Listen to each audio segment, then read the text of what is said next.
একসময় যেখানে ছিল গ্রাম, বসবাস ছিল ৪ থেকে ৫ শতাধিক পরিবারের। সেখানে বহমান ভৈরব নদ। ভিটেমাটি হারিয়ে ওই গ্রামের অসহায় পরিবারগুলির ঠিকানা এখন অন্যের জমিতে। কেউ থাকেন ভাড়া বাড়িতে, আবার কেউ অন্যের জমিতে ঘর তুলে বসবাস করছেন।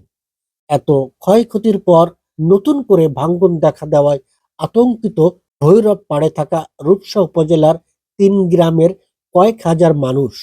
গ্রামগুলি হলো দেয়াড়া, যোগীহাটি ও শোলপুর। তবে নদীগর্ভে আগেই বিলীন হয়েছে শোলপুর গ্রামের অধিকাংশই। নামে গ্রাম থাকলেও শোলপুর গ্রামে বসবাস মাত্র ৮ থেকে ১০টি পরিবারের। সরেজমিন পরিদর্শনে ভয়াবহ ভাঙন রোধে রূপসা উপজেলা নির্বাহী অফিসার সানজিদা রিক্তা পানি উন্নয়ন বোর্ডের মাধ্যমে দ্রুত প্রয়োজনীয় ব্যবস্থা গ্রহণের আশ্বাস দিলেও সংশ্লিষ্ট কর্তৃপক্ষ বলছে ভিন্ন কথা। সরকারি স্থাপনা এবং ওয়াপদা বেড়িবাঁধ না থাকায় সেখানে কোনো প্রকার বরাদ্দ দিতে রাজি নয় পানি উন্নয়ন বোর্ড কর্তৃপক্ষ। আপনার এখানে কতদিন ধরে ভাঙনটা দেখা দিয়েছে? মাস ধরে এখানে ভাঙন দেখা দিচ্ছে, আস্তে আস্তে ভাঙতে ভাঙতে হুম। এই ১২ তারিখে হঠাৎ ভাঙন শুরু হয়েছে। প্রায় ১ বিঘা দিতে লাগে একসাথে ভেঙে গেল। ১ বিঘা। জি। আর এর আগে কতটুকু ভাঙছে? এর আগে আগামাথা ধরে ১০ বিঘার মতো। এভারেজ ১০ বিঘা ভেঙে ১০ গেছে। বিঘা ভেঙে গেছে। আমরা জানতে পেরেছি এখানে নাকি ৩টি গ্রাম ঝুঁকিপূর্ণ অবস্থায় আছে। ৩টে গ্রাম, শোলপুর গ্রাম, জুঘাটি গ্রাম, দিয়ারা গ্রাম। হুম। এটা হচ্ছে জুঘাটির মধ্যে, আর শোলপুর গ্রামটা নদীর মধ্যে পুরো বিলীন হয়ে গেছে, শোলপুর গ্রাম এখন আর নেই। আর নাই। এটা হলো জুগিয়াটির ভিতরে, শোলপুরতে ড্রেনের ওপার। হ্যাঁ, এই যে ড্রেন আমার পিছনে। এখানে এই নদী ভাঙনের কারণে কি পরিমাণ ক্ষয়ক্ষতি হয়েছে? অনেক ক্ষয়ক্ষতি, লোকের আর ৮-১০টা বাড়ি ভেঙে গেছে এক একজনের। আপনার কি গেছে? আমার আব্বুর ৬টা বাড়ি করেছে, ৬টা বাড়ি এই নদীতে ভেঙে গেছে। আর দাদা বাড়ি নানা বাড়ি, হ্যাঁ ৬টা বাড়ি আমার আব্বুর করা নদীতে ভেঙে গেছে। আর দাদা বাড়ি নানা বাড়ি তার আগে। বসবাস করেন কোথায়? এখনো ওই বসে কোনো মতে এক জায়গায় একটু জমি কিনেছে, তাইতে বাপের বাড়ি থাই আমি। থাকতাম আগে শুলপুরের মধ্যে, এখন আর আপনার ওই বাড়ি ঘর ছিল শুলপুরের মধ্যে। বাড়ি ভেঙে যাওয়ার পরে এখন যুগিয়াটি এখন ভাড়া থাকি। কত আগে বাড়ি গেছে? বাড়ি গেছে আপনার আর ৫ বছর আগে ৫ বছর আগে নদীটি চলে গেছে। চলে গেছে।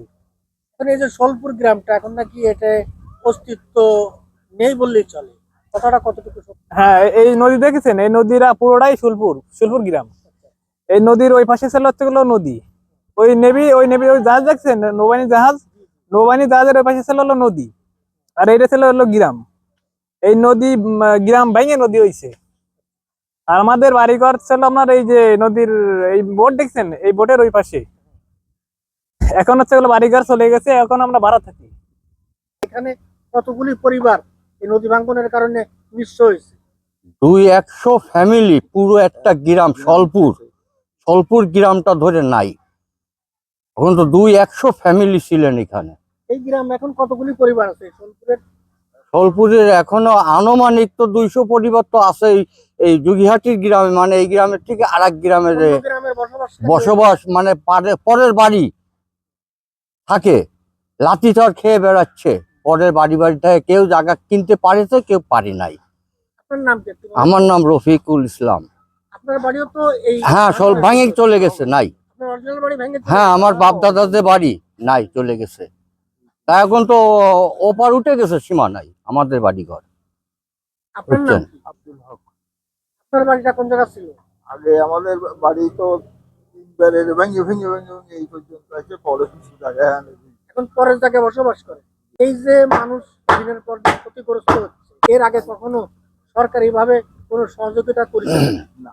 সহযোগিতার জন্য আইসে অনেকে, এরকম দেখে দেখে গেছে যে আপনারা কিছু সরকারের থেকে অনুদান পাবেন, কিন্তু পাই নাই। এখন পর্যন্ত কোনো অনুদান না, আমরা পাই নাই। না, এর মাঝে একবার আইছিল, বাঁশের একটা ফাইলিং করছে, বাঁশ পুঁতে পুঁতে ফাইলিং দিতে যে ভাঙন ঠেকানোর জন্য, তাও নাই, সব চলে গেছে।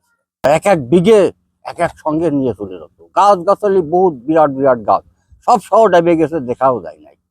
খুবই দুঃখের সঙ্গে জানাচ্ছি যে আমাদের আইজগাতি ইউনিয়নে ৯টি গ্রাম, এই ৯টি গ্রামের একটি গ্রাম হচ্ছে শোলপুর। এই শোলপুরের পুরো জমিটাই ভেঙে নদী গর্ভে চলে গেছে।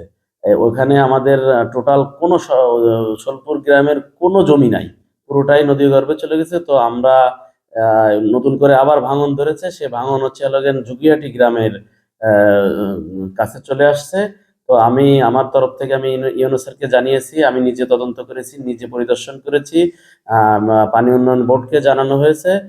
তারা অতি সত্বরই খুব দ্রুত ব্যবস্থা নেবে এটা আমাদেরকে আশ্বস্ত করেছেন। গ্রামবাসীর পক্ষ থেকে, এই অঞ্চলের পক্ষ থেকে আমরা এটা রাজনৈতিকভাবে আমার নেতা আজিজুল বারী হেলালকে জানিয়েছিলাম। তিনি জানেন যে তার নির্বাচনী ইশতেহার ঘোষণা করেছেন। এই ইশতেহার ঘোষণা তার প্রথম প্রায়োরিটি থাকবে হচ্ছে ভাঙন রোধ। এই ভাঙন রোধের ব্যাপারে তিনি ঘোষণা করেছেন। তার আমাদের দল যদি ক্ষমতায় যায়, আমরা খুব শীঘ্রই এটা ভাঙন রোধের জন্য যে ব্যবস্থা নেওয়ার প্রয়োজন আমরা এটা নেব ইনশাল্লাহ। যারা ভূমিহীন হয়ে গেছে তাদের পুনর্বাসনের কোনো উদ্যোগ নেই? ভূমিহীন যারা হয়ে গেছে একেবারে দুস্থ গরিব, তাদের জন্য কয়েকটি ঘর বরাদ্দ আমরা রেখেছিলাম, এবং আপনারা তো জানেন 1টি গ্রাম বিলীন হয়ে গেছে।